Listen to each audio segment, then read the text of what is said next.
Think like a king. Introduction.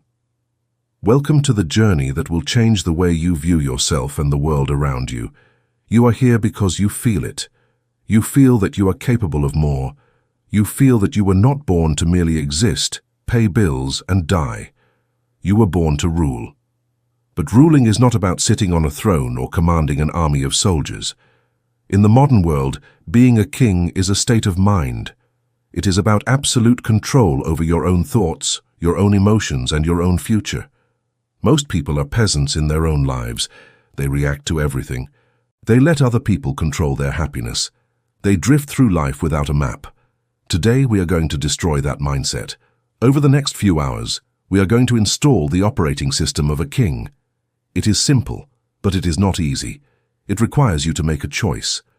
Are you going to be a victim of circumstance, or are you going to be the master of your fate? The crown is waiting, but you must be strong enough to pick it up. Before we fully begin this transformation, I want to ask you a question. I want you to be honest with yourself and with this community. Pause for a moment and think about your answer. Here is the question. What is the one biggest distraction that stops you from working on your goals? Is it your phone? Is it negative friends? Is it your own fear? Scroll down to the comment section right now and type your answer. By writing it down, you are acknowledging the enemy. Go ahead and comment now. Chapter 1. The Fortress of Solitude. The first step to thinking like a king is to build a fortress. I'm not talking about a castle made of stone and mortar. I'm talking about a fortress inside your mind. This is what we call emotional sovereignty. If you look around you at the average man, you will see that he is weak. He is not weak physically, but he is weak emotionally. If the traffic is bad, he gets angry.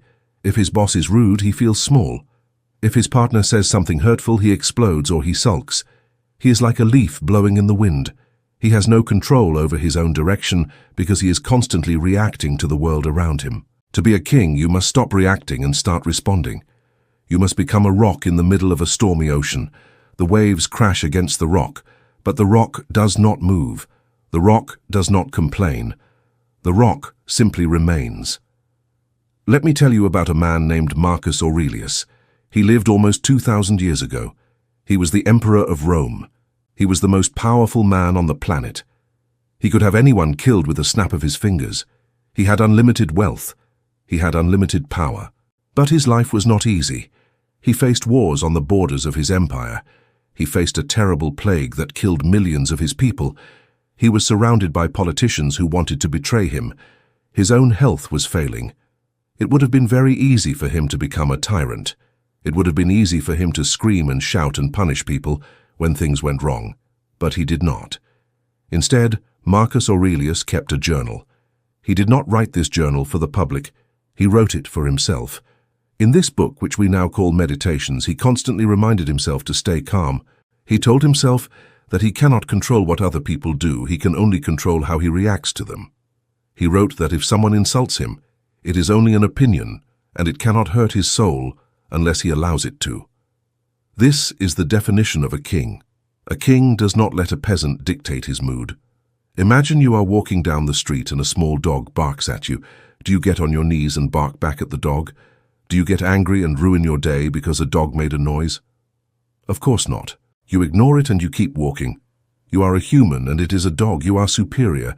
But when a person insults you or cuts you off in traffic, you bark back. You lower yourself to their level. When you get angry at a fool, you become a fool. You need to understand the biology behind this. Inside your brain, there is a very old part called the amygdala. This is often called the lizard brain. Its job is to keep you safe. When it sees a threat, it sends a signal to your body to fight or to run away. This was very useful when we were living in caves and fighting tigers. But today we are not fighting tigers. We are dealing with rude emails and slow internet. However, your lizard brain does not know the difference. When someone disrespects you, your lizard brain screams danger. It wants you to attack. It pumps adrenaline into your blood. Your heart beats faster. Your logic shuts down. This is the moment where you lose your crown. A king understands that this biological reaction is happening, but he does not obey it. He feels the anger rise, but he does not let it out. He stays in his fortress. So how do you actually do this? How do you stop getting angry when the world is annoying? I'm going to give you a practical tool. It is called the pause. The next time something bad happens, you must force yourself to do nothing for 3 seconds. This sounds simple, but it is very hard. When your wife yells at you or your coworker blames you for a mistake, do not speak. Close your mouth. Take a deep breath through your nose. Count to 3 in your head. 1, 2, 3. In those 3 seconds, you are giving your logical brain a chance to catch up. You are letting the lizard brain calm down. After 3 seconds, you ask yourself a question. Will getting angry fix this problem? The answer is almost always no. Getting angry will usually make the problem worse. By pausing, you regain control. You remain the king. Let us talk about another aspect of the fortress: silence. In our modern world, everyone is obsessed with talking. People talk about their plans. They talk about their feelings. They talk about what they ate for lunch. They go on social media and broadcast every thought they have. They think that being loud makes them look powerful. They are wrong. Look at a room full of people. Who is the most powerful person in the room? Is it the guy who is talking loudly, waving his hands and trying to get everyone's attention? No. That guy is seeking validation. He is begging for people to look at him. He is insecure. The most powerful person in the room is usually the quietest. He is sitting back. He is observing. He is listening. He does not need to prove anything to anyone. He knows who he is. When he finally speaks, everyone stops to listen. Because his words are rare, they are valuable. Think about gold. Gold is valuable because it is rare. If gold was as common as dirt, nobody would care about it. Words are the same. If you are always talking, your words become cheap. Nobody respects them. But if you are comfortable in silence, people will respect you. They will wonder what you are thinking. Silence makes people uncomfortable, and it makes them view you as strong. A king does not explain himself. If you make a decision, you do not need to give a 10-minute speech justifying why you did it. You just do it. When you over-explain yourself, you are telling the world that you need their approval. You are asking them to agree with you. A king does not need agreement, he acts. I want you to try an experiment. The next time you are in a conversation or a negotiation, try to say less than the other person. Ask them a question, and then be quiet. Look them in the eye and listen. If there is a silence, do not rush to fill it. Let the silence hang in the air. You will see something amazing happen. The other person will start to talk more. They will reveal things they did not mean to reveal. They will try to impress you. By simply doing nothing, you have taken control of the interaction. You are the one holding the frame. This is the power of the fortress. You are safe inside, watching them while they expose themselves. Now we must discuss the poison that destroys the fortress. That poison is complaining. Complaining is the language of the peasant. When you complain, you are admitting that you have no power. You are saying that the world is doing something to you, and you cannot stop it. You are acting like a victim. Whether you complain about the weather, the economy, or your bad luck, it is all the same. It is weakness. Kings do not complain. Kings change things. If a king does not like the cold, he builds a fire. If he does not like the road, he builds a new one. If he cannot change the situation, he accepts it and moves on. He never wastes his energy crying about reality. Think about the most successful people you know or have read about. Did you ever hear Steve Jobs complaining that the market was tough? Did you ever hear Michael Jordan complaining that the other team was too good? No, they focused on what they could do. When you complain, you are focusing on what you cannot do. You are focusing on the obstacle rather than the solution. It is a waste of your mental energy. Every time you open your mouth to whine, you are leaking power. You are telling the world that you are not in charge. I am going to give you a challenge. This is the first major test of this book. I call it the Zero Complaint Challenge. For the next 24 hours, you are not allowed to complain. Not once. Not about the rain. Not about the slow waiter at the restaurant. Not about your back pain. Nothing. If you feel the urge to complain, you must swallow it. You must convert that negative energy into action or silence. If you catch yourself complaining, you have failed. You have to start the clock over again. You will find that this is incredibly difficult. You will realize how addicted you are to negativity. Most people bond with others by complaining. They stand around the water cooler at work and talk about how tired they are. If you stop joining in, they might think you are strange. That is good.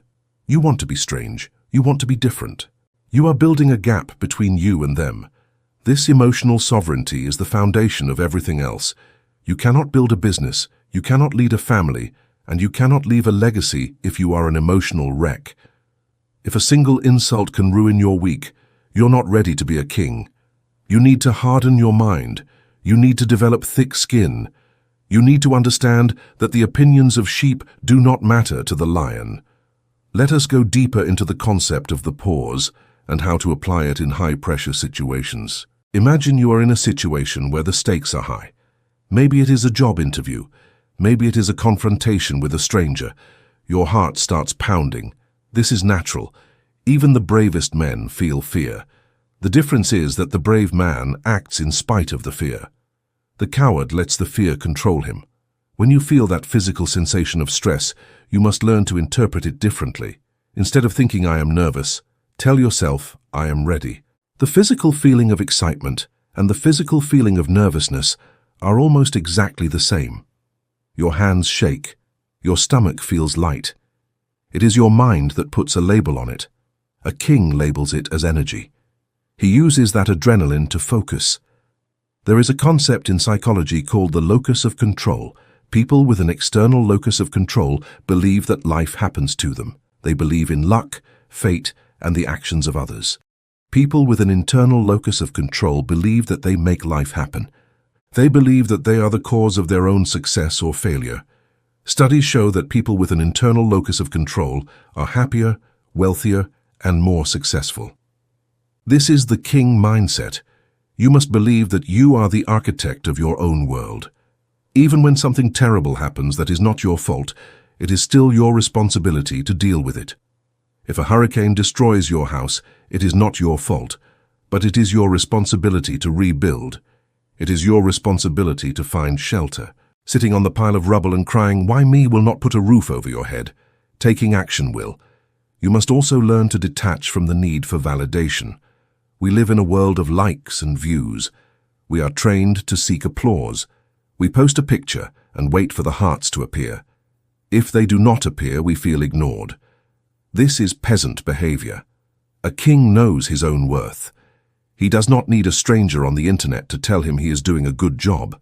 He has his own internal standard. He looks in the mirror and he knows if he worked hard or if he was lazy. That is the only judgment that matters. When you stop caring what others think, you become dangerous. You become free. You can take risks that others are too scared to take. You can speak the truth when others are lying to fit in. This freedom is the ultimate power. Let us revisit the story of Marcus Aurelius for a moment.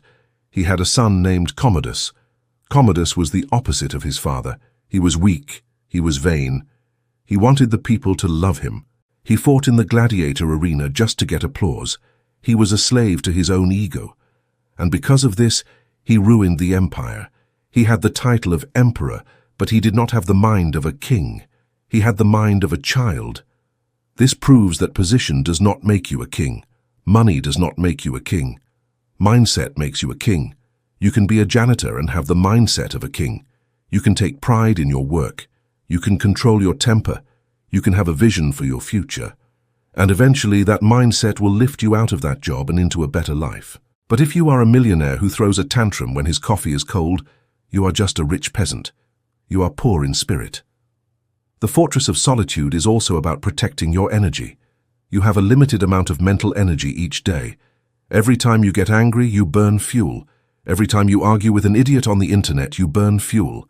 Every time you worry about something that might never happen, you burn fuel.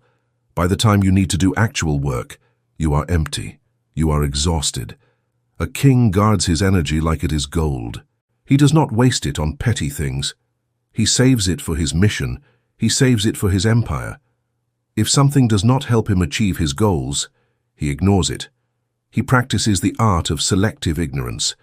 He chooses not to know about the celebrity gossip. He chooses not to care about the latest outrage on the news. He focuses on his lane. He focuses on his ascent. This requires discipline. It requires you to be constantly vigilant. You must stand guard at the door of your mind. You must check every thought that tries to enter. Is this thought helpful? Is this thought positive? If not, deny it entry. Do not let it take root. Negative thoughts are like weeds. If you let them grow, they will choke your garden. You must pull them out immediately. When you catch yourself thinking, I can't do this, you must immediately replace it with, I will find a way. When you catch yourself thinking, they are lucky, replace it with, they worked hard, and I will work harder. You must reprogram your own software. The world will try to break your fortress. There will be days when everything goes wrong. There will be days when you feel lonely. Being a king is a lonely path. That is why it is called the fortress of solitude. Most people cannot relate to you. Most people are happy being average. They will look at your discipline and call you obsessed. They will look at your calmness and call you cold. Let them. They do not understand. They are playing a different game. You are playing for legacy. You are playing for mastery. You must be comfortable being misunderstood. The lion does not lose sleep over the opinion of sheep. This chapter is the foundation. If you cannot master your emotions, the rest of this book will not help you. You can have the best strategy in the world, but if you panic when things get tough, the strategy is useless. You can have the best team, but if you treat them poorly because you are moody, they will leave you. Everything starts with you. Everything starts in the mind. Before we move to the next chapter, I want you to make a commitment. Commit to the pause, commit to silence, commit to the zero complaint challenge. Start building your fortress today, brick by brick, thought by thought. It will not happen overnight. You will fail, you will get angry, you will complain, but when you do, catch yourself. Correct yourself. Get back on the path. The goal is not perfection. The goal is progress. The goal is to be better today than you were yesterday. That is the way of the king. Now that we have secured the fortress of the mind, we must look outward. A king sitting alone in a castle is safe, but he is not achieving anything. To be a true ruler, you need a direction, you need a map, you need a vision. In the next chapter, we are going to talk about strategic thinking. We are going to talk about how to see the future before it happens. We are going to learn how to play chess while the rest of the world is playing checkers. Prepare yourself.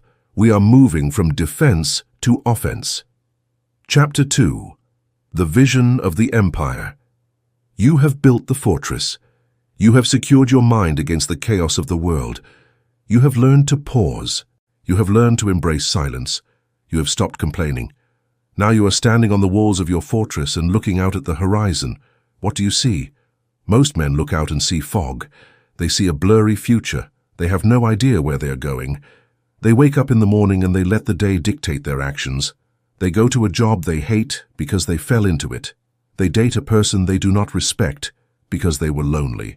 They spend money on things they do not need because they are bored. They are wanderers.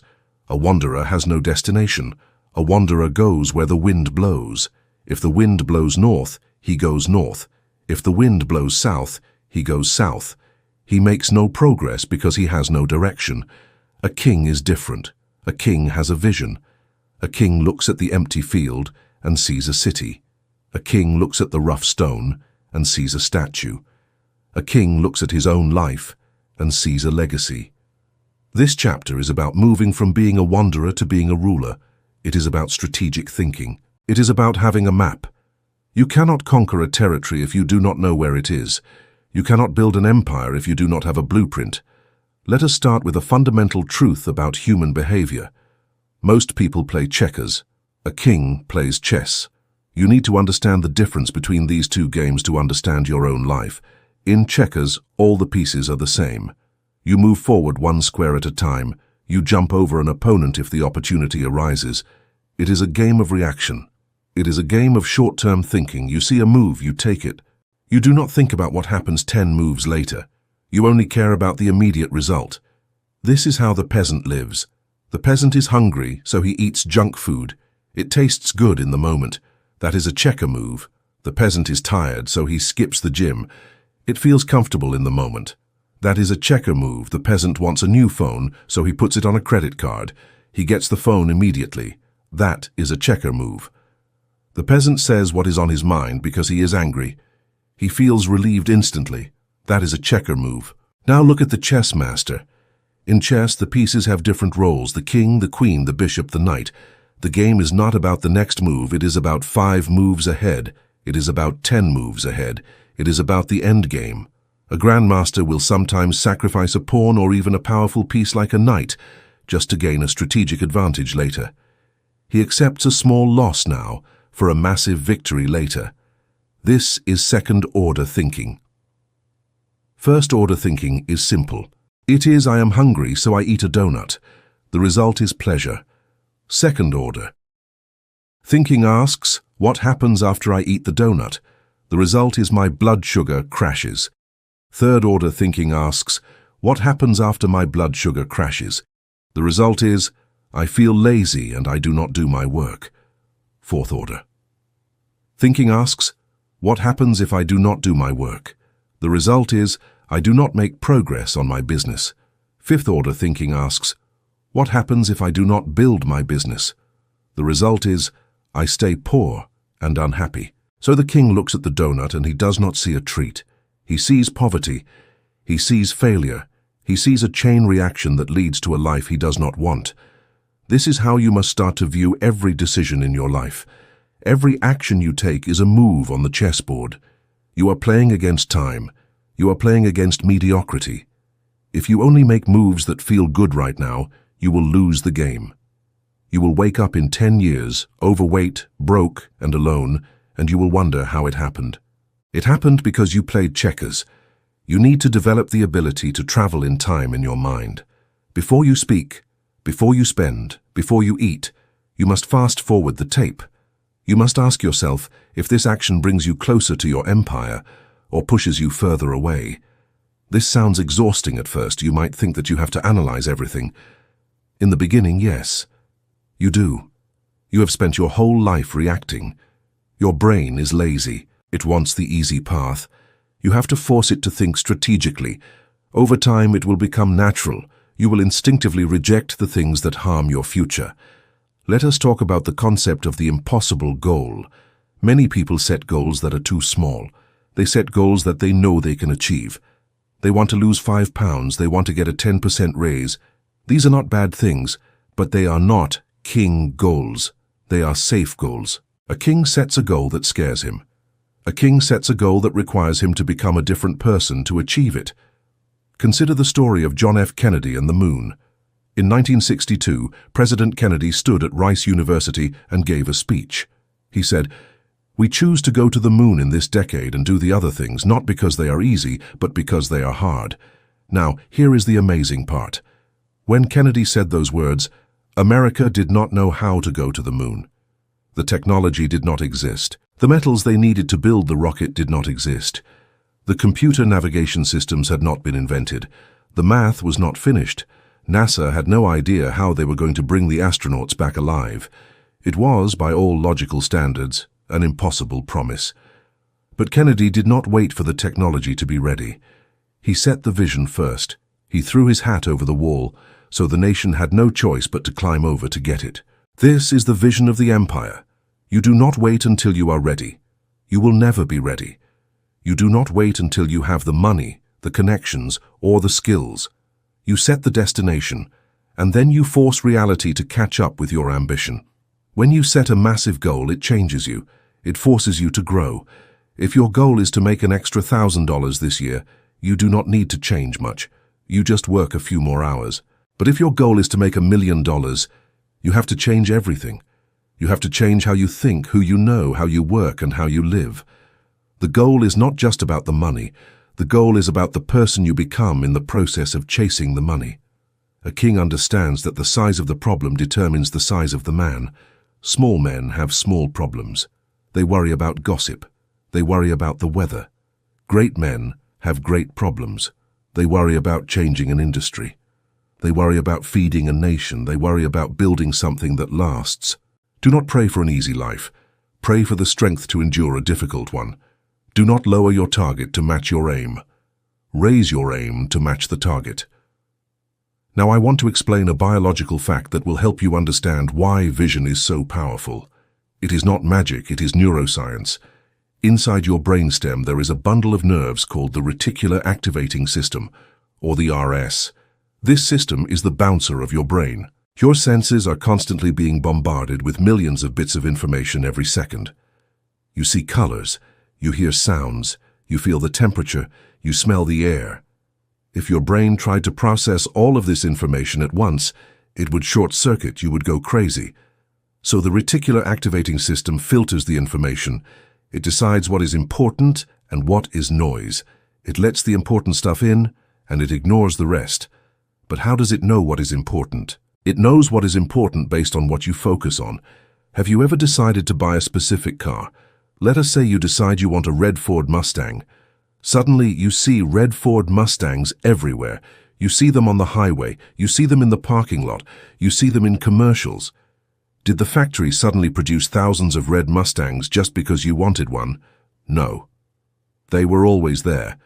But before, your RAS ignored them because they were not important to you. Now that you have given your brain a command that this car is important, your RAS is pointing them out to you. This is the secret of the king. When you set a clear, specific vision for your life, you are programming your RAS. If you tell your brain, I am going to build a business, your brain will start to see opportunities. You will overhear a conversation in a coffee shop that gives you an idea. You will see a book in a store that has the answer you need. You will notice a problem in the market that you can fix. These things were always there, but you were blind to them because you were drifting. You were playing checkers. This is why writing down your goals is so critical. When you write something down, you are physically bringing it from the world of thought into the physical world. You are telling your RAS, this matters. Watch out for this. If you do not have clear goals, your RAS will just filter for safety and comfort. It will point out the couch. It will point out the television. It will point out the pizza. You must hack your own brain by giving it a mission. A king without a mission is just a man with a crown. Let us talk about the difference between motivation and purpose. This is where many people fail. They watch a video, they get excited, and they work hard for 3 days. Then the motivation fades. They get tired, they get bored, and they quit. Motivation is an emotion. It comes and goes like the weather. You cannot build an empire on the weather. You need something stronger. You need a North Star. In the ancient days, sailors used the North Star to navigate the ocean. They used it because it was fixed. It did not move. No matter where they were, they could look up and find the North Star, and they would know where they were going. Your purpose is your North Star. It is not a feeling, it is a decision. It is a commitment to a standard. Why do you want to be a king? Is it just for money? Money is not enough. If you do it just for money, you will quit when it gets hard. Is it for fame? Fame is empty. You need a purpose that is bigger than yourself. Maybe it is to provide for your family so your children never have to worry. Maybe it is to prove to yourself that you are not average. Maybe it is to change the world in some specific way. You need to find your why. There is a story about a man who visited a construction site. He saw 3 men laying bricks. He asked the first man, "What are you doing?" The man said, "I am laying bricks." He looked bored and tired. He asked the second man, "What are you doing?" The man said, "I am building a wall." He looked focused. He asked the third man, "What are you doing?" The man smiled and said, "I am building a cathedral." All 3 men were doing the exact same job, but they had different visions. The first man had a job. The second man had a career. The third man had a calling. The third man was thinking like a king. He saw the end result. He saw the beauty of what he was creating. He was not just moving dirt and stone. He was part of something grand. You must view your life like the cathedral. Even the boring days, even the hard work, is part of building something magnificent. When you have this perspective, the pain of discipline becomes easier to bear. You are not suffering for nothing. You are suffering for the vision. Now let us get practical. How do you actually plan your empire? Most people plan forward. They wake up and ask, "What should I do today?" This is wrong. This is backward. A king plans backward. This is called reverse engineering. You start with the end. Where do you want to be in 5 years? Be specific. Do not say, "I want to be rich." Say, "I want to have a net worth of $5 million. I want to own a house by the ocean. I want to be married to a loyal partner. I want to be in the best shape of my life." Visualize it clearly. Smell the ocean air. Feel the money in your account. See the person next to you. Now, work backward. If you want to have $5 million in 5 years, where do you need to be in 4 years? Maybe you need 3 million. To have 3 million in 4 years, where do you need to be in 3 years? Maybe you need a successful business that is scaling. To have that business in 3 years, where do you need to be in 2 years? You need a launched product and a customer base. To have that in 2 years, where do you need to be in 1 year? You need a prototype and a marketing plan. To have that in 1 year, where do you need to be in 6 months? You need to have learned the skill. To have that in 6 months, what do you need to do today? You need to read a book, you need to take a course. You need to make a call. Suddenly, the impossible goal becomes a set of possible steps. You are not staring at the top of the mountain and feeling overwhelmed. You are looking at the ground in front of your feet and taking the next step. But you are taking that step with the confidence that it leads to the summit. This is how pyramids are built, stone by stone. This is how empires are built, day by day. The problem is that people overestimate what they can do in a day and underestimate what they can do in a decade. You want everything now. You are addicted to speed. But nature does not hurry, yet everything is accomplished. A tree does not grow in a day. A baby is not born in a month. A king understands the season of sowing and the season of reaping. You cannot plant the seed on Monday and eat the fruit on Tuesday. You must water it, you must protect it from the weeds, you must wait. While you are waiting, you must sharpen your sword. This means you must constantly be learning. Strategic thinking requires data. You cannot make good decisions if you are ignorant. A king surrounds himself with wisdom. Read books, study history, learn about money, learn about psychology. The more you know, the more moves you can see on the chessboard. The ignorant man only sees one option. The wise man sees 10 options. There is a concept in military strategy called the OODA loop. It stands for observe, orient, decide, act.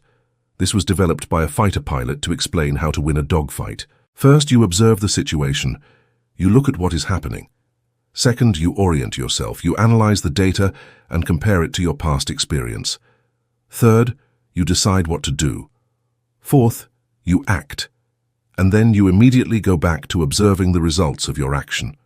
The pilot who can go through this loop faster than the other pilot wins. If you can observe, decide, and act faster than your competition, you will dominate. In life, this means being adaptable. The map is not the territory. You might have a 5-year plan, but things will change, the economy will crash. In life, this means being adaptable. The map is not the territory. You might have a 5-year plan, but things will change. The economy will crash. A new technology will appear. You might get sick. A king does not cry when the map changes. He reorients. He adjusts the sails. He keeps the destination in mind, but he changes the route. Persistence is not about banging your head against a wall. Persistence is about finding a way around the wall, or over the wall, or digging under the wall. You must also understand the concept of opportunity cost. Every time you say yes to something, you are saying no to something else. If you say yes to watching 3 hours of television, you are saying no to 3 hours of reading. If you say yes to a toxic friendship, you are saying no to finding a mentor. Resources are limited. Time is the most limited resource of all. Money you can earn back. Time you can never earn back. A king guards his time more jealously than his gold. Imagine you have a bank account that deposits $86,400 every morning, but every night the balance is wiped to zero. You cannot save it. You cannot transfer it. What would you do? You would spend every single cent every single day. You would not waste a penny. Well, you have that account. It is called time. You get 86,400 seconds every day. At the end of the day, they are gone. How many of those seconds did you invest in your empire? How many did you burn? Strategic thinking also means understanding your circle of competence. You cannot be the king of everything. You cannot be the best athlete, the best investor, the best artist, and the best chef all at once. You must choose your kingdom. What are you naturally good at? What do you enjoy? What does the world need? Find the intersection of these things. Focus your energy there. Do not try to be average at many things. Be a master of one thing. The jack of all trades is a master of none. The king is the master of his domain. Once you have chosen your domain, you must become obsessed. Obsession is a word that lazy people use to describe the dedicated. To the average person, a king looks crazy. He works too hard, he cares too much, he is too intense. Good. Let them think you are crazy. The Wright brothers were crazy until they flew. Elon Musk was crazy until he landed the rocket. The people who are crazy enough to think they can change the world are the ones who do. You must build a strategy for your days. A king does not wake up by accident. He has a routine. The morning is the rudder of the day. If you win the morning, you win the day. If you lose the morning, you are chasing the day. Create a protocol. Maybe you wake up and exercise, maybe you read, maybe you meditate. It does not matter what the routine is as long as it puts you in a state of power. Do not look at your phone first thing in the morning. When you look at your phone, you are letting the world into your fortress before you are ready. You are reacting to emails and news. Claim the first hour for yourself. Sharpen your blade before you go into battle. And what about failure? In your vision, do you see failure? You should. Failure is part of the strategy. A king does not fear failure. He expects it. He learns from it. Every defeat is a lesson. Every scar is a medal. The only true failure is giving up. If you try a business and it goes bankrupt, you did not fail. You paid for an education. You learned what not to do. Now you are smarter. Now you are more dangerous. The peasant fails once and says, I am a failure. The king fails 100 times and says, I am learning. Let us revisit the concept of the landscape. In war, the general who understands the terrain wins. In life, the terrain is the market, the culture, and the psychology of people. You must observe the world as it is, not as you wish it to be. There is a brutal honesty required in strategic thinking. If your product is bad, you must admit it. If your skills are weak, you must admit it. You cannot fix a problem if you refuse to look at it. Denial is the death of the empire. A king demands the truth from himself and from his advisors. Sometimes the best strategy is to do nothing. This goes back to silence and pausing. Sometimes the market is too volatile. Sometimes the enemy is too strong. In those moments, the king waits. He conserves his strength. He watches. He lets the enemy make a mistake. Napoleon said, "Never interrupt your enemy when he is making a mistake." This requires patience. We live in an instant gratification society. We want the result now. But the hunter must wait for the prey. If he moves too soon, he goes hungry. You need to conduct an audit of your life, right now. Look at your habits. Look at your bank account. Look at your relationships.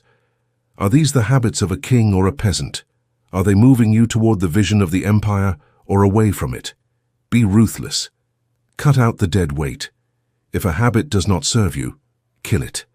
If a person does not support you, distance yourself. You are building a rocket ship. You cannot carry heavy baggage. You need to be light. You need to be aerodynamic. There is a powerful exercise called the obituary test. Imagine you are at your own funeral. You are in the casket. People are standing up to speak about you. What do you want them to say?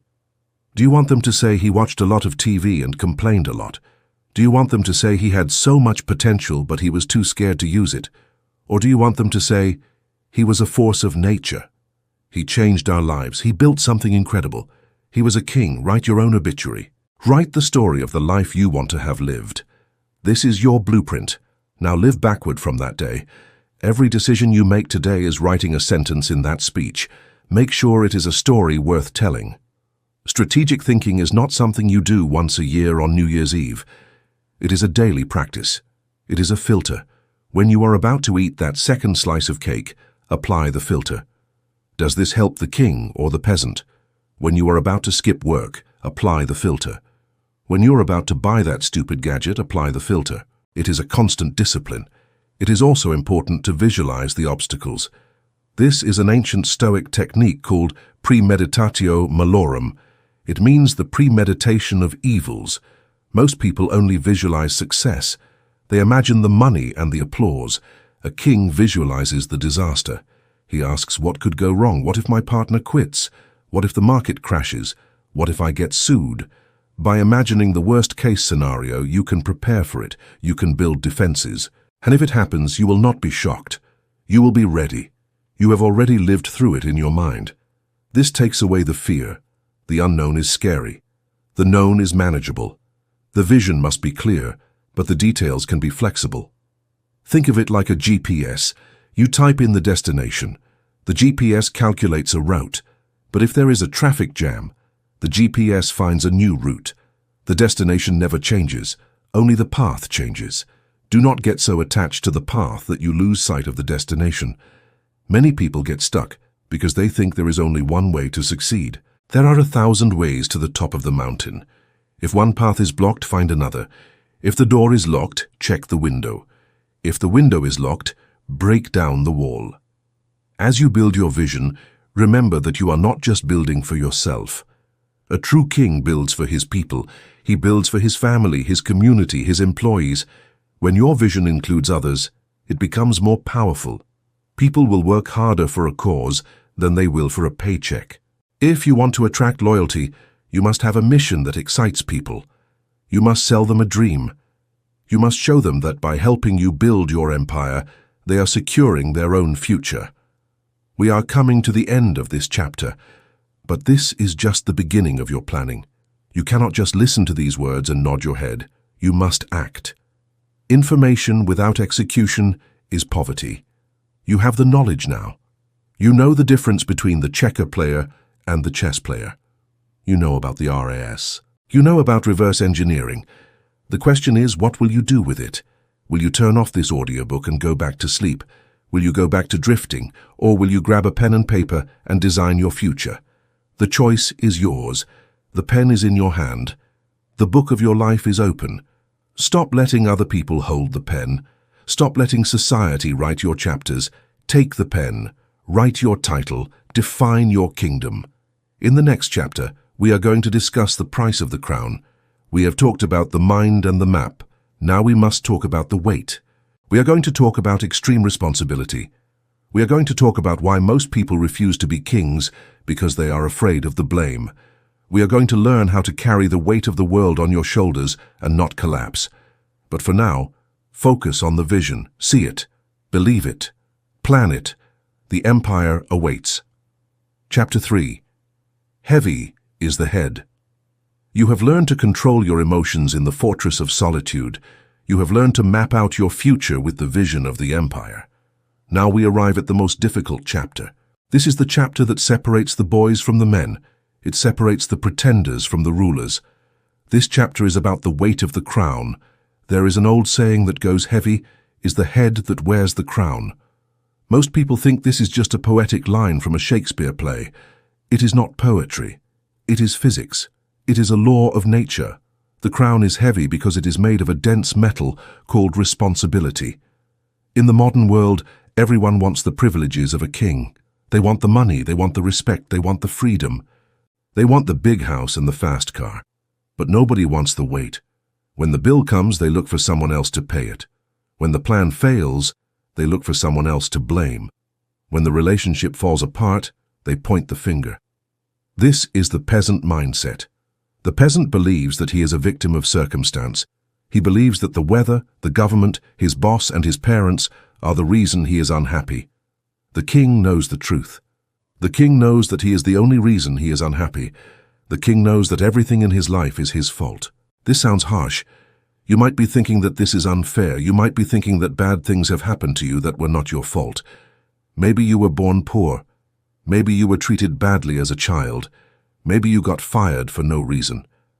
I am not denying that these things happened.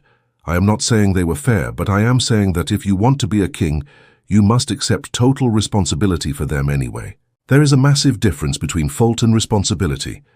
If a drunk driver hits your car, it is not your fault. You did nothing wrong. You were just driving home. But whose responsibility is it to fix the car? It is yours. Whose responsibility is it to call the insurance company? It is yours. Whose responsibility is it to do physical therapy if you get hurt? It is yours. You can stand on the side of the road and scream that it is not fair. You can cry that it is not your fault. But that will not fix the car. That will not heal your leg. The drunk driver caused the mess, but you are the one who has to live in it. The king does not waste time arguing about fault. He accepts the responsibility because that is the only way to fix the problem. Let us look at one of the greatest examples of leadership and responsibility in human history, the story of Sir Ernest Shackleton. In 1914, Shackleton led an expedition to Antarctica. His goal was to cross the continent on foot. He had a ship called the Endurance. He had a crew of 27 men. They were tough men. They were sailors and scientists. But they were not ready for what happened. Before they could even reach the land, the ship got trapped in the ice. It was frozen solid. They could not move. For months, they drifted on the ice, hoping the ice would melt. It did not melt. The pressure of the ice crushed the ship. The Endurance, their only home, their only way back to civilization, was destroyed. It sank into the freezing water. Now Shackleton and his men were stranded on a floating sheet of ice in the middle of the most hostile environment on Earth. They had no radio. No one knew where they were. They had limited food. The temperature was far below zero. Most men would have panicked. Most men would have blamed the captain. They would have said, "Why did you bring us here? Why didn't you turn back sooner? This is your fault." And if Shackleton had been a weak leader, he might have blamed the ice. He might have blamed the map makers. He might have curled up and waited to die. But Shackleton was a king. He did not waste a single second on blame. He looked at his men and he said, "Ship and stores have gone, so now we'll go home." He shifted his mindset instantly from exploration to survival. He took absolute responsibility for the lives of every single man. He gave up his own sleeping bag to a man who was cold. He gave his own food to men who were hungry. He kept their morale up. When the ice began to break up, they got into 3 small lifeboats. They sailed across the roughest ocean in the world. They faced waves that were 50 feet high. They faced hurricane winds. They were wet, frozen, and starving. Shackleton navigated them to a tiny rock called Elephant Island, but they were still not safe. No ships ever passed Elephant Island. So Shackleton took 5 men and sailed one of the small boats 800 miles across the open ocean to find help at a whaling station. It was a suicide mission, but he made it. He found help, and he came back. He returned to Elephant Island, and he saved every single man. Not one member of his crew died. This is the standard. This is extreme responsibility. Shackleton could have easily said, "The ice was too thick, it wasn't my fault."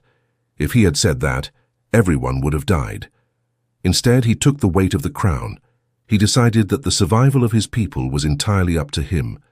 When you take responsibility, you take power. When you blame the ice, you give the ice the power. When you blame the economy, you give the economy the power. When you say, "It is my job to fix this," you keep the power. We live in a time of the victim virus. This virus is everywhere. You see it on the news, you see it in schools, you see it in politics. People are taught that they are victims of systems. They are taught that they cannot succeed because of their history, their gender, or their background. This is a lie designed to keep you a peasant. If you believe you are a victim, you will never try. Why would you try if the game is rigged? Why would you work hard if the system is against you? It is a perfect excuse to be lazy. It is a perfect excuse to fail. The king rejects this virus. He looks at the system and says, "Even if the game is rigged, I will win. I will be so good that they cannot ignore me. I will work so hard that the obstacles crumble." He refuses to be a victim. He chooses to be a victor. This is a mental switch you must flip today. You must catch yourself every time you make an excuse. Let's talk about the phrase, "I can't." This is the most dangerous phrase in the English language. When you say "I can't," your brain stops working. It stops looking for solutions. It accepts defeat. If you say "I can't afford that," your brain goes to sleep. But if you change one word, everything changes. Instead of saying "I can't," ask yourself, "How can I? How can I afford that?" Suddenly, your brain wakes up. It starts looking for answers. Maybe I can work overtime. Maybe I can sell something. Maybe I can learn a new skill. The problem is the same, but the mindset is different. The peasant says, "I can't." The king asks, "How can I?" The peasant accepts limits. The king challenges limits. This applies to your relationships too. How many times have you heard a man say, "My wife is nagging me," or "My girlfriend is crazy"? He is blaming her. He is acting like he is a passenger in the relationship. A king looks at the situation differently. He asks, "Why is she unhappy? Have I been leading effectively? Have I been communicating clearly? Have I been present?" He looks in the mirror first. Usually the chaos in your environment is a reflection of the chaos in your mind. If you are weak and indecisive, your partner will be anxious and controlling. If you are strong and calm, your partner will relax. You set the tone. You are the thermostat, not the thermometer. A thermometer just reacts to the temperature of the room. A thermostat sets the temperature. Be the thermostat. Now I want to discuss a biological reality of responsibility called decision fatigue. Being a king is exhausting. Making decisions burns glucose in the brain. Every time you have to choose between two things, you use up a little bit of your mental energy bar. Should I wear the blue shirt or the red shirt? Should I eat eggs or oatmeal? Should I answer this email now or later? By the time you get to the big decisions, the important decisions about your business or your family, your battery is low. You make bad choices because you are tired. This is why you see men like Barack Obama, Steve Jobs, and Mark Zuckerberg wearing the same clothes every day. Steve Jobs always wore a black turtleneck and jeans. Obama wore only blue or gray suits. Zuckerberg wears a gray t-shirt. Why? Are they lazy? No. They are efficient. They are kings of their industries. They understood that they have a limited amount of decision-making power each day. They did not want to waste that power on choosing a shirt. They automated the small stuff so they could focus on the big stuff. You need to audit your life for these small, energy-draining decisions. Simplify your wardrobe. Meal prep your food for the week, so you don't have to decide what to eat every day at noon. Create a schedule so you don't have to decide when to work out. When you remove the clutter of small choices, you free up your mind for the heavy lifting. You save your strength for the crown. There is a concept in the military called ownership.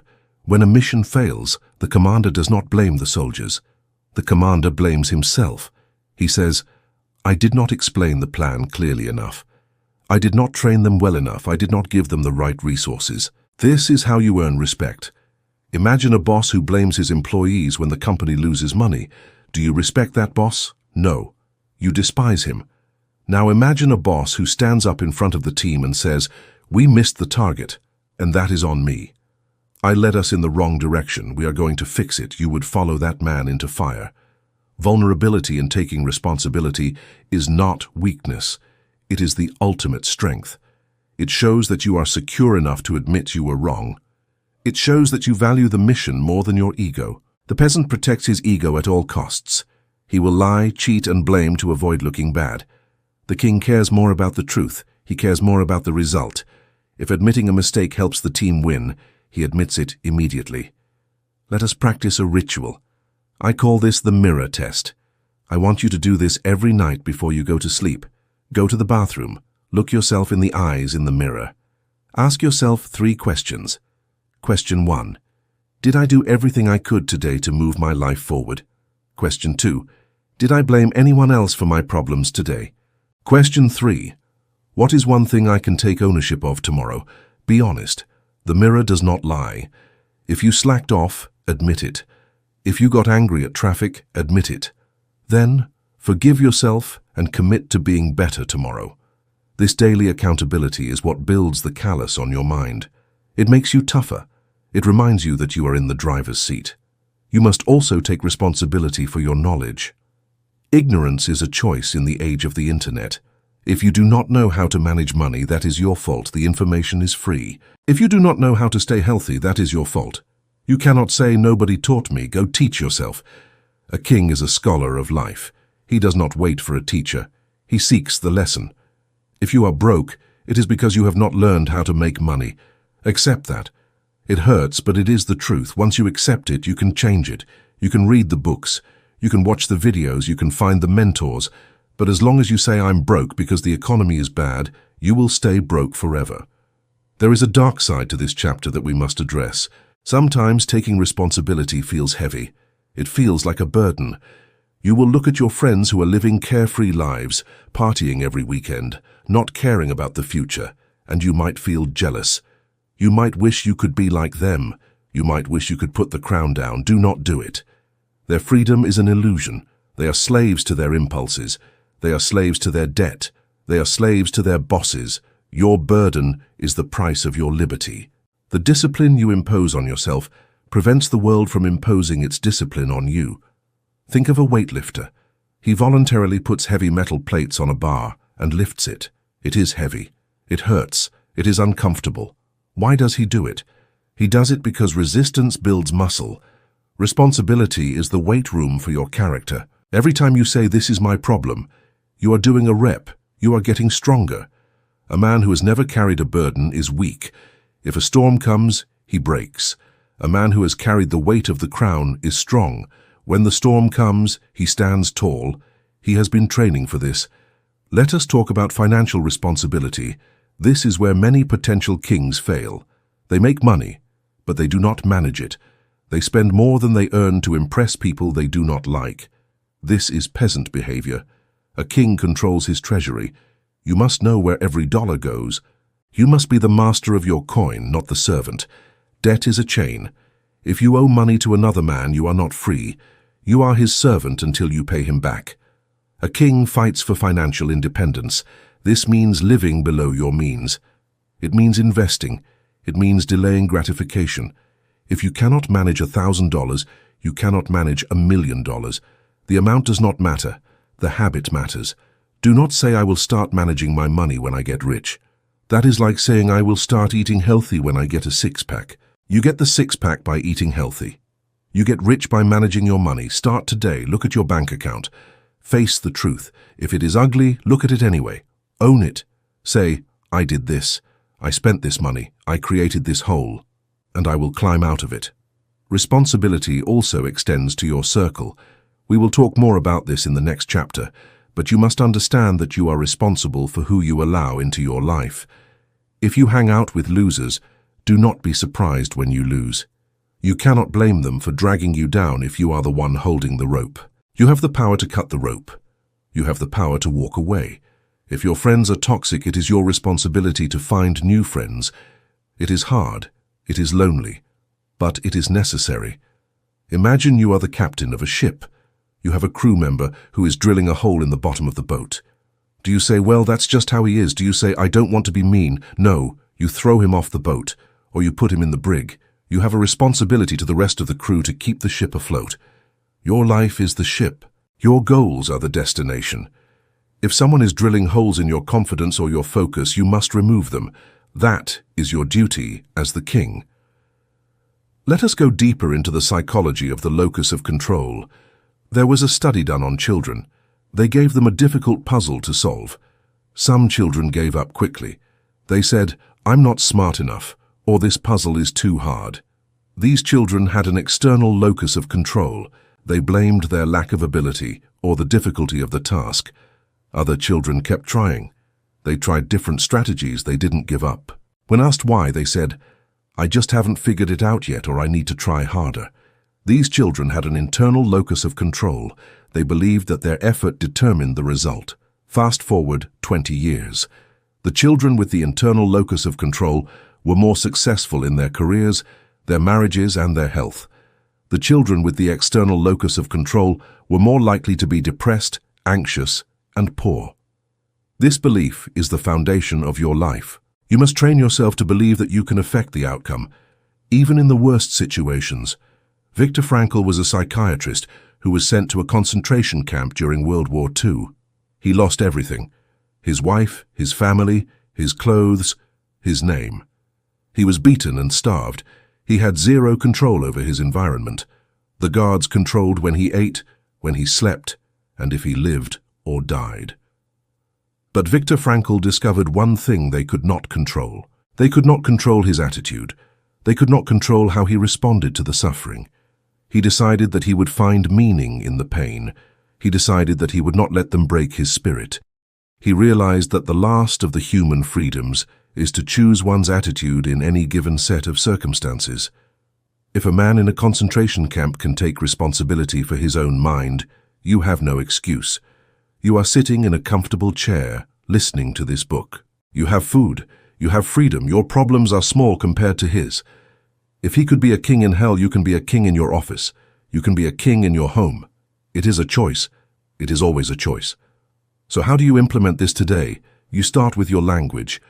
Listen to the words that come out of your mouth. Eliminate the victim words. Stop saying, I have to go to work, I have to work out, I have to cook dinner. Change it to I get to. I get to go to work implies you have a job and others don't. I get to work out implies you have a body that can move. I get to cook implies you have food. Or change it to I choose to.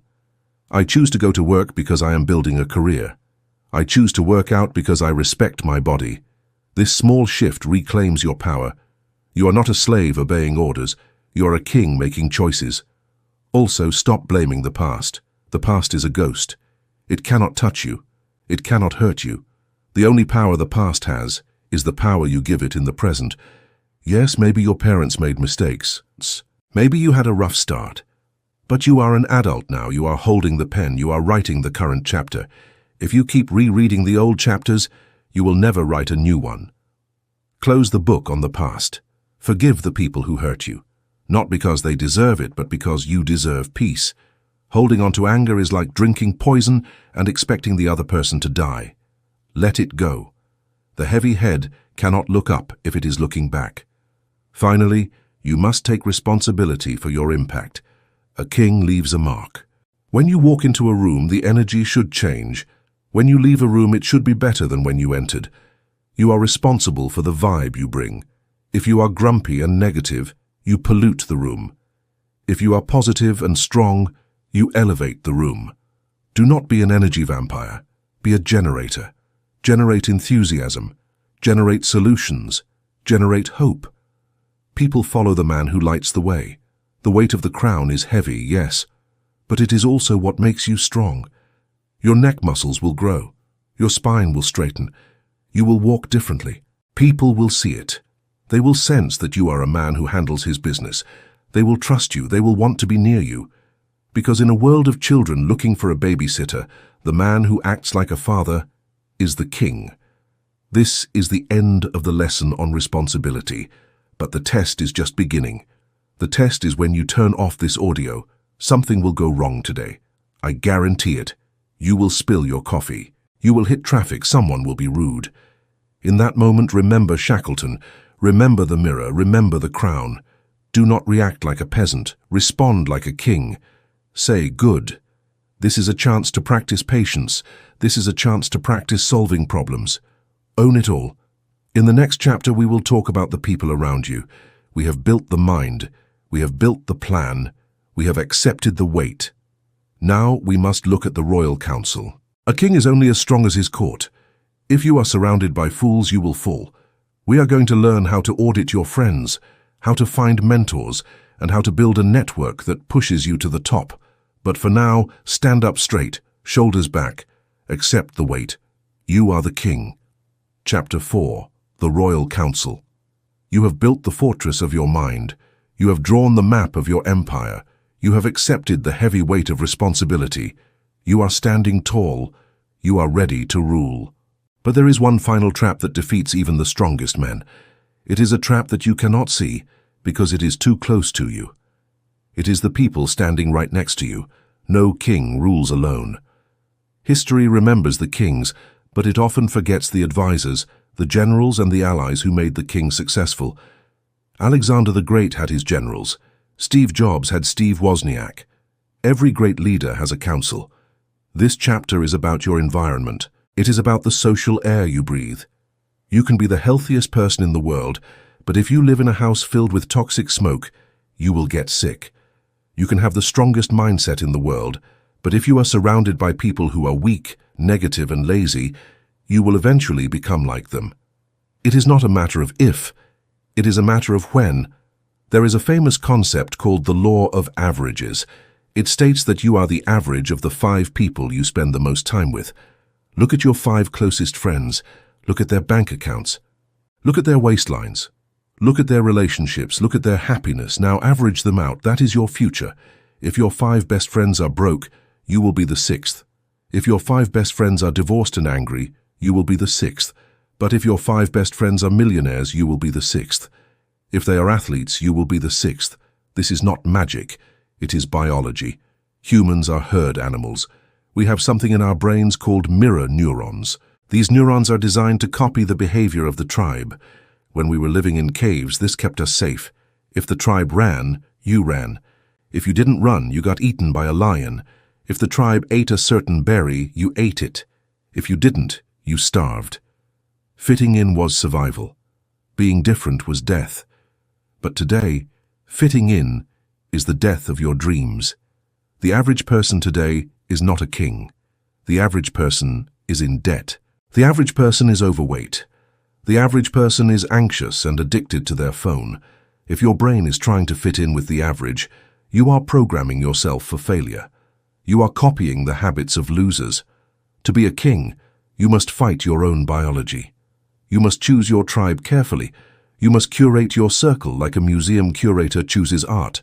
You would not hang a piece of trash on the wall of a museum. So why do you let trash people hang out in your mind? Let us talk about the crab bucket theory. If you put a single crab in a bucket, it can easily climb out. It will claw its way up the side and escape to freedom. But if you put 10 crabs in a bucket, something interesting happens. As soon as one crab starts to climb up, the other crabs will reach up and pull it back down. They will fight it. They will drag it back into the pile. If the crab keeps trying to escape, the others might even break its legs or kill it. Why do they do this? They do it because if one crab escapes, it proves that escape is possible. It makes the other crabs look bad. It makes them feel lazy. It exposes their weakness. Humans are exactly the same. When you start to improve yourself, when you start reading books, working out and building a business, your old friends will get uncomfortable. They will not say, "Good job, I am proud of you." They will say, "You have changed." They will say, "Why are you working so hard? Come have a beer." They will say, "You think you are better than us now." They are pulling you back into the bucket. They are not doing this because they are evil. They are doing it because they are scared. Your success shines a bright light on their failure. If you lose weight, it reminds them that they are fat. If you get rich, it reminds them that they are poor.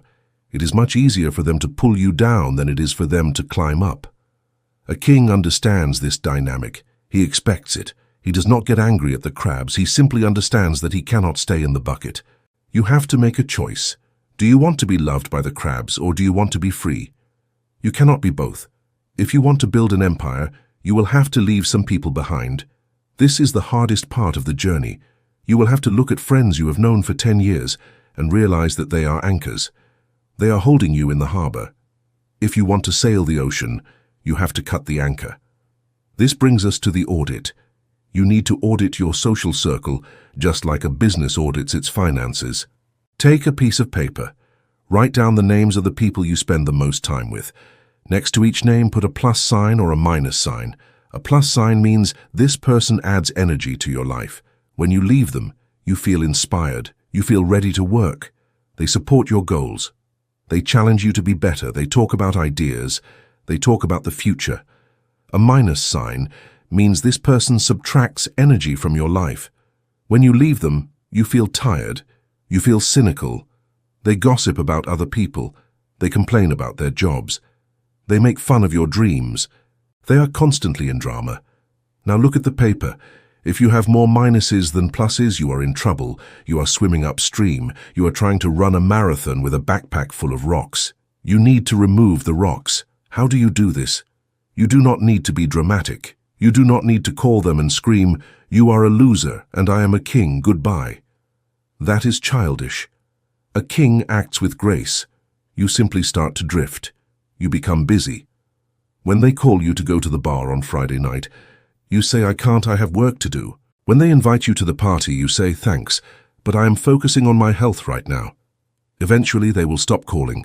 They will find someone else to be miserable with. Misery loves company, but it demands company. If you deny it company, it goes away. You are creating a vacuum. When you remove the negative people, you create empty space. This can feel lonely. You might spend Saturday nights alone reading a book. This is okay. This is the fortress of solitude we talked about in Chapter 1. It is better to be alone than to be in bad company. Solitude is the price of admission to the next level. In that empty space, you will eventually find new people, better people, people who are climbing the same mountain as you. But where do you find these people? Kings are rare. You will not find them at the local bar. You will not find them playing video games. You will find them in places of improvement. You will find them at the gym at 5 in the morning. You will find them at business conferences. You will find them in expensive seminars. You will find them in places where growth happens. You have to go to these places. You have to put yourself in the room. But what if you cannot find them? What if you live in a small town and everyone is a peasant? Then you must build a virtual council. This is a concept from Napoleon Hill. You can be friends with the greatest men in history. They have left their wisdom in books. You can spend 2 hours a day with Marcus Aurelius by reading his meditations. You can spend an hour with David Goggins by listening to his book. You can spend time with Elon Musk by watching his interviews. These men are your true friends. They are mentoring you. When you have a problem, ask yourself, what would Marcus Aurelius do? What would Steve Jobs do? Consult your virtual council. Their advice is better than the advice of your drunk friend from high school. Never say you have no mentors. The library is full of mentors.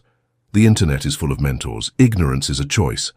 Once you start to upgrade your circle, you need to understand the concept of value. Why should a high-value person hang out with you? If you meet a millionaire, why should he be your mentor? He is busy. He has his own goals. He does not need you. Most people approach mentors with a beggar mindset.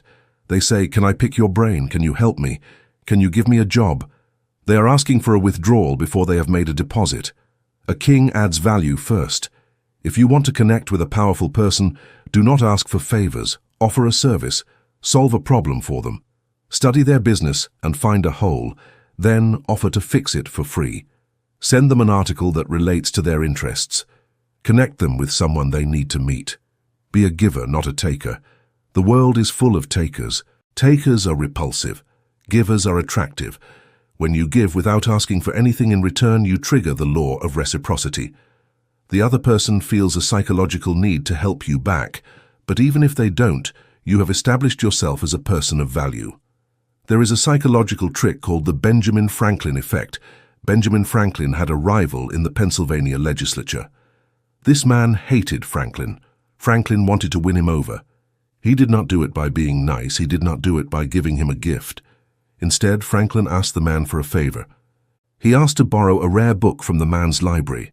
The man was flattered. He lent the book. Franklin returned it a week later with a thank you note. The next time they met, the man was friendly. They became lifelong friends. Why did this work? It worked because of cognitive dissonance. The man's brain said, "I just did a favor for Franklin. I do not do favors for people I hate. Therefore, I must like Franklin." By asking for a small favor, you allow the other person to feel generous. You allow them to feel superior for a moment. This makes them like you. A king understands human nature. He knows how to pull the levers of psychology to build alliances. Let us talk about communication. How does a king speak within his council? A king speaks with intent. He does not babble. He does not gossip. Gossip is the language of the weak. When you talk about other people behind their backs, you are signaling that you are not trustworthy. If you gossip to me, I know you will gossip about me. A king discusses ideas. He discusses the future. He discusses strategy. A king also knows the power of the word no. This is the shield of your empire. People will constantly try to steal your time. They will ask you to join committees. They will ask you to attend weddings of people you don't care about. They will ask you for coffee. If you say yes to everything, you have no time for your kingdom. You must learn to say no politely but firmly. You do not need to give an excuse. You do not need to lie and say you are sick. You just say, "Thank you for the invite, but I cannot make it." Or, "I am fully committed to a project right now, and I am not taking on new meetings." When you say no, you increase your value. People respect what they cannot have. If you are always available, you are cheap. If you are hard to reach, you are expensive. Your time is the most valuable asset in the world. Protect it with your life. Do not let people withdraw from your time bank unless they are paying interest. Let us discuss the role of the partner. This is the most important person in your council. Who you marry or who you date will determine 80% of your happiness and success. If you choose a partner who is a peasant, you will be dragged down. If you choose a partner who creates drama, who is jealous, who does not understand your mission, you will fail. You cannot fight a war out in the world if you have to come home and fight another war in your living room. Your home must be a sanctuary. It must be a place of peace. A king needs a queen. A queen is not just a pretty face. A queen is a partner in the empire. She protects your blind side. She manages the castle while you are out conquering. She offers counsel. She believes in the vision even when things are dark. If you are dating someone who complains that you work too hard, they are not the one. If you are dating someone who tries to make you jealous, they are not the one. You need a teammate, not an opponent. Be willing to wait. Be willing to be alone rather than settle for a partner who destroys your peace. A bad partnership is a cage. A good partnership is a multiplier. Now let us return to the concept of the mastermind. This is not just a group of friends. This is a specific alliance. You should try to form a group of 3 or 4 men who are on the same path. Meet once a week. It can be on Zoom or in person. In this meeting, you discuss your wins, your losses, and your goals for the next week. You hold each other accountable. If you say you are going to launch the website by Friday, and you show up next week and you haven't done it, your brothers should call you out. They should shame you. Shame is a powerful tool. In our soft society, we try to eliminate shame. We say everyone is perfect just the way they are. This is nonsense. Shame is a signal that you have fallen below the standard of the tribe. Good shame motivates you to be better. When you respect the men in your circle, you will not want to let them down. You will work harder to keep their respect than you would for money. This is the power of the wolf pack. The lone wolf dies in the winter, but the pack survives. You must also understand that your circle will change as you climb. The friends who got you to level 1 will probably not be the friends who get you to level 10. This is sad, but it is true. As you grow, you will outgrow people. Your conversations will change. You will want to talk about investments and legacy. They will still want to talk about football and video games. You will become bored. They will become resentful. Do not try to force them to grow. You cannot save everyone. You can try to inspire them by your example. You can leave the door open, but you cannot drag them through it. If you try to carry them, you will break your back. A king loves his people, but he does not let his people hold him back. Sometimes the most loving thing you can do is leave and show them what is possible from a distance. Let us talk about the contagion of behavior. Studies have shown that if your friend becomes obese, your chance of becoming obese increases by 57%. If your friend gets divorced, your chance of divorce goes up. If your friend smokes, you are more likely to smoke. But it also works the other way. If your friend quits smoking, you are more likely to quit. If your friend starts running, you are more likely to run. We catch behaviors like we catch a cold. This is called social contagion. You are constantly being infected by the mindsets of the people around you. Are you catching a virus or are you catching a cure? Are you catching poverty or are you catching wealth? You must wear a mask against the bad ideas. When someone starts complaining, you must mentally put on a mask. Do not let their words enter your soul. Reject the infection. There are 2 types of people in the world, batteries and black holes. A battery charges you up. They give you energy. They are positive. They are enthusiastic. Even if they are critical, it is constructive criticism. They want you to win. A black hole sucks you dry. They are needy. They are dramatic. They always have a crisis. They call you at midnight to talk about their problems, but never ask about yours. They are the center of their own universe, and they want to pull you into their darkness. You cannot afford to have black holes in your inner circle. You might have to deal with them in your family or at work, but keep them at the outer rim of your galaxy. Do not let them into the command center. Limit your exposure. Give them 5 minutes, not 5 hours. Let us talk about loyalty. Loyalty is a kingly virtue, but loyalty must be earned. Do not be loyal to people who disrespect you. Do not be loyal to people who do not have your back. Blind loyalty is stupidity. A king is loyal to those who have proven themselves in battle. Once someone is in your inner circle, you defend them. You help them. You fight for them. But the gate to the inner circle must be narrow. It must be guarded. Do not let just anyone walk in. Many people have an open-door policy for their lives. Anyone can walk in and trash the place. A king has a drawbridge. The drawbridge is up most of the time. You lower it only for those who are worthy. This is not arrogance. This is self-preservation. Your energy is the fuel of the empire. You cannot let thieves steal it. There is also a danger in being the smartest person in the room. If you look around your circle and you are the smartest, the richest, and the fittest person there, you are in the wrong room. You have no room to grow, you are the ceiling. You need to find a room where you are the dumbest, the poorest, and the weakest. This will be uncomfortable. You will feel small. Good. That feeling is growth pain. Being the small fish in a big pond forces you to swim faster. Being the big fish in a small pond makes you fat and lazy. Always seek rooms where the standards are higher than yours. If you run a business making $100,000, find a group of people making $1 million. Their normal is your dream. When you hang out with them, you will realize that making $1 million isn't magic. It's just a different strategy. You will normalize success. There is a saying, "Show me your friends and I will show you your future." This is the truest statement in the world. Take a moment right now. Close your eyes. Visualize your 5 closest friends. Now imagine 10 years have passed. Based on their current trajectory, where are they? Are they successful? Are they happy? Are they healthy? If the answer is no, then that is your destination too. If you do not like that destination, you must get off the train, you must change trains. This does not mean you have to be cold-hearted. You can still love your old friends, you can still wish them well, but you cannot give them your time. You cannot give them your mind. You have a duty to your potential. You have a duty to the king inside you. The king demands elite company. Consider the knights of the Round Table. King Arthur did not just gather random peasants. He gathered the best knights in the land: Lancelot, Galahad, Gawain.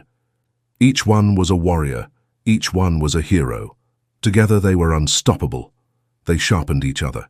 Iron sharpens iron. Wood does not sharpen iron. Wood dulls iron. If you are made of iron, stop hanging out with wood. Find other iron. You might say, "But I don't know anyone like that." Then you must become the person you want to meet. Like attracts like. If you want to meet fit people, get fit. You will meet them at the gym. If you want to meet rich people, start a business. You will meet them in the market. If you want to meet smart people, become smart. You will meet them in the library. You attract what you are, not what you want. Work on yourself, and the tribe will appear. Finally, remember that you are also an influence on others. You are part of someone else's 5. Are you a plus or a minus in their life? Ray, do you lift your friends up? Do you inspire them? A king leads by example. Be the person you want your friends to be. Be the one who stops the gossip. Be the one who suggests the workout instead of the bar. Be the one who talks about ideas. You can change the culture of your group by changing yourself. Sometimes when one crab climbs out, he reaches back down and pulls the others up. But he can only do that if he is strong enough to not be pulled back in. First, get out of the bucket. Then and only then can you help others. This chapter is a warning and a roadmap. The warning is that you are being programmed by your environment every single second. The roadmap is to take control of that programming. Build your council. Fire the energy vampires. Hire the mentors. Guard your gates. The people around you are the wind in your sails. Make sure they are blowing you toward the treasure, not toward the rocks. We are almost at the end of the journey. We have the mind. We have the plan. We have the responsibility. We have the team. Now there is one thing left. The legacy. What happens when the king dies? A true king does not live forever, but his impact does. In the final chapter, we will talk about immortality. We will talk about how to build something that outlasts you. We will talk about death, not to be sad, but to be urgent. Prepare yourself. The end is the beginning. Do not skip this step.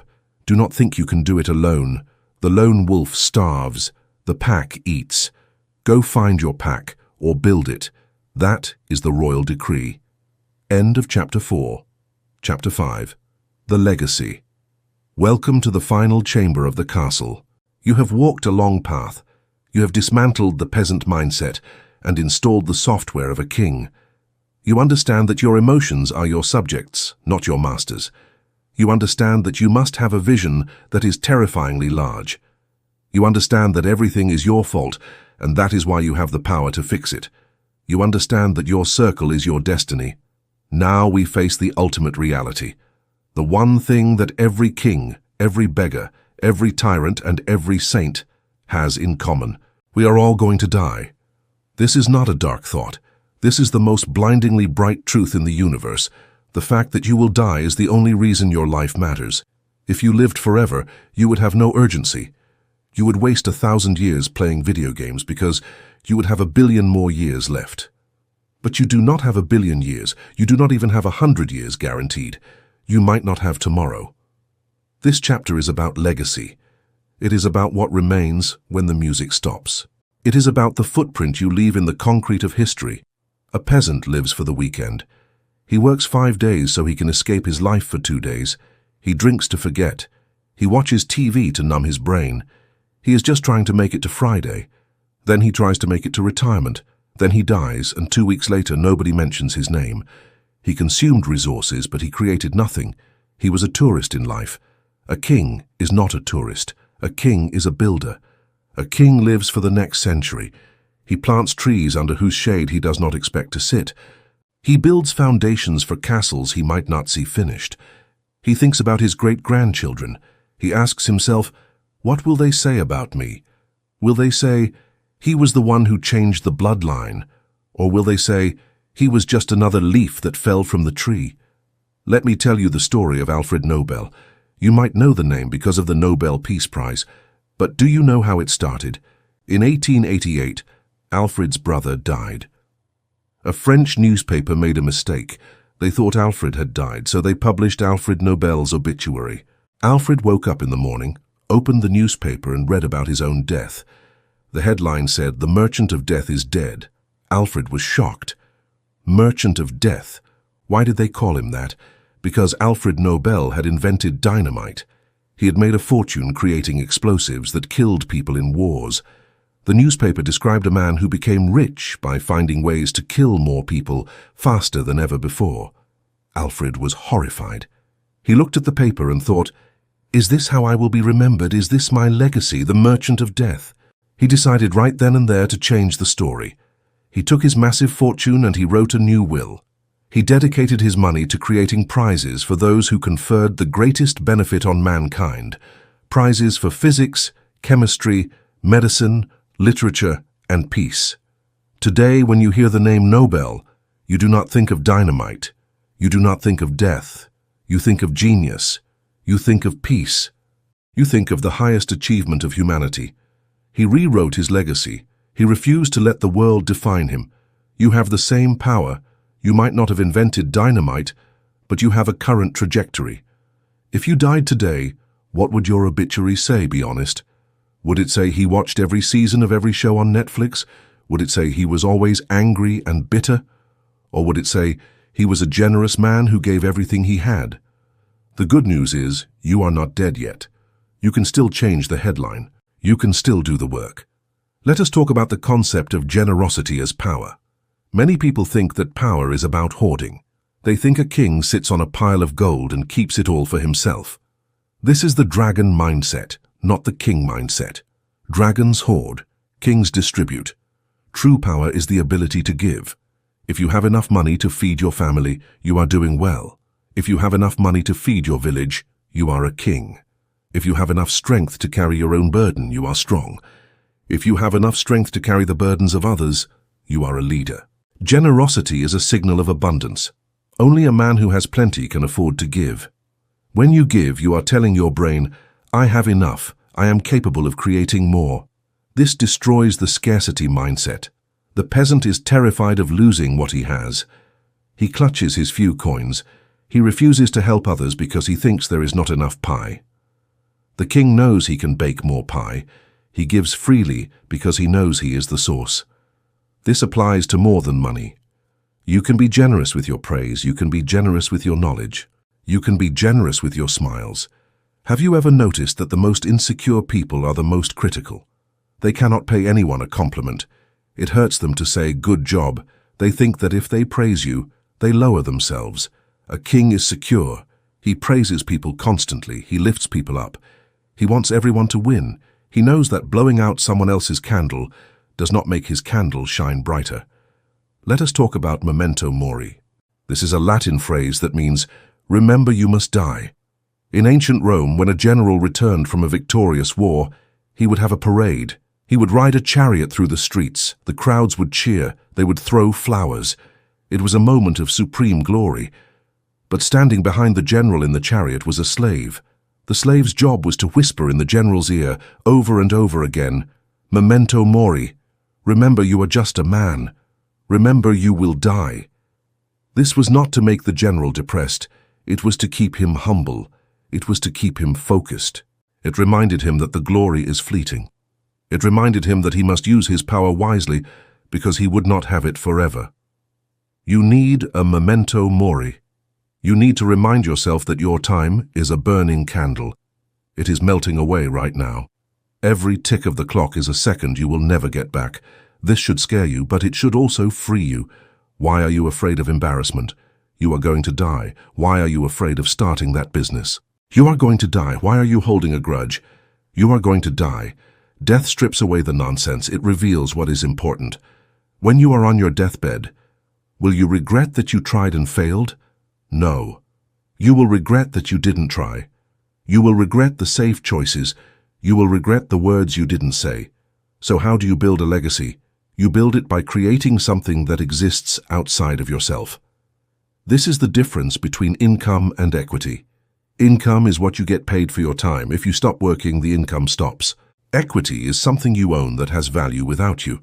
A business is equity. A book is equity. A piece of real estate is equity. But legacy is the ultimate equity. Raising good children is legacy. If you raise a son to be a strong, honest, capable man, that is a contribution to the world that will last for generations. He will raise his sons that way. You have started a chain reaction of goodness. Mentoring others is legacy. If you teach a young man how to be a king, he will go on to do great things. A part of your spirit lives in him. Creating art or content is legacy. If you write a book, your ideas can survive for 1,000 years. Marcus Aurelius has been dead for 2 millennia, yet he is speaking to you right now through this audiobook. That is immortality. You must adopt the 7th generation principle. This is an idea from the Iroquois Native Americans. When their chiefs made a decision, they did not just think about the present. They asked, how will this decision affect our people 7 generations from now? 7 generations, that is about 500 years. Imagine if you thought that way. If you cut down this forest, will your great-great-great-great-grandchildren have wood? If you pollute this river, will they have water? If you waste your family name, will they have honor?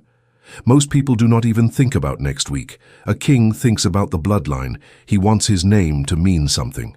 He wants his descendants to look at his picture on the wall and say, that was the one. That was the ancestor who changed everything. We are free because he was disciplined. We are rich because he was smart. We are strong because he was brave. You have the opportunity to be the patriarch. You can be the trunk of the tree. Maybe your family history is full of poverty, addiction, and failure. You can say, it stops with me. You can draw a line in the sand. You can say, from this point forward, this family is a family of kings. It will be hard. You will have to fight the gravity of the past. But it is the most noble fight there is. Let us talk about the woodpile. There is a simple rule for legacy. Leave the woodpile higher than you found it. When you go camping, if you find a stack of firewood, you use it to stay warm. But before you leave, you should chop more wood for the next person. You should leave more than you took. Look at the world. You are using roads you didn't build. You are reading books you didn't write. You are using electricity you didn't invent. You are warming yourself by the fires built by your ancestors. What are you leaving for the next traveler? Are you just consuming? Are you burning all the wood and leaving nothing but ash? That is the behavior of a parasite. A king is a provider. He builds, he creates, he improves. Even if it is just a small thing, even if it is just keeping your neighborhood clean, even if it is just running a small, honest business, leave the world a little better because you existed. This requires you to conquer the ego. The ego wants to be served. The ego wants people to bow. The soul wants to serve. The soul wants to lift. Paradoxically, the more you serve, the more you are treated like a king. If you solve problems for millions of people, you will become a billionaire. If you help enough people get what they want, you will get what you want. Service is the path to greatness. Think of the funeral again. A funeral is a strange event. People cry, but eventually they go to the reception. They eat sandwiches and they talk about sports. Life goes on. The world does not stop because you died. This is a humbling realization. You are not the center of the universe. But there is a second death. The first death is when your heart stops beating. The second death is the last time someone speaks your name. For most people, the second death happens within 50 years. For a king, the second death might never happen, or it might happen thousands of years later. Do you want to be forgotten, or do you want to echo? To echo, you must do hard things. You must do things that matter. Nobody writes songs about people who played it safe. Nobody builds statues of critics. The final challenge. We have covered the mindset, the fortress. We have covered the vision, the empire. We have covered the responsibility, the heavy head. We have covered the circle, the council. And now we have covered the legacy, the immortality. The book is ending, but the work is starting. Knowledge is potential power. It only becomes real power when you apply it. You can listen to 1,000 audiobooks. You can nod your head. You can feel motivated for an hour. But if you turn this off and go back to your peasant habits, nothing will change. You will be the same person next year, just a year older and a year more bitter. Do not let that happen. Pick one thing from this book, just one. Maybe it is the pause. Maybe it is the zero complaint challenge. Maybe it is auditing your friends. Start there. Master it. Then pick another. Building a king is not a sprint. It is a marathon. It is a daily war against your lower self. Every morning you wake up and the peasant is waiting for you. The peasant wants to hit snooze. The peasant wants to skip the workout. The peasant wants to eat the donut. You have to kill the peasant every single morning. You have to put on the crown every single day. It is time to ascend. The throne is empty. It has your name on it. But you have to climb the steps to sit on it. The steps are made of discipline, sacrifice, and courage. The world is waiting for you. The world is desperate for strong men. The world is crying out for kings. Will you answer the call, or will you stay in the crowd? The choice is yours. The consequences are yours. Go, build, rule. Outro, the coronation. You have reached the end of Think Like a King. But as we said, this is not the end, it is the beginning. You have the tools, you have the codes. The rest is up to you. Do not keep this knowledge to yourself. A king empowers others. Share this message with a friend who needs to hear it. Build your counsel. If you found value in this journey and want to continue building your mind alongside us, make sure you are notified for the next session. Join the Audio Waves community now by clicking the button below. We'll see you in the next video. Now go and claim your kingdom.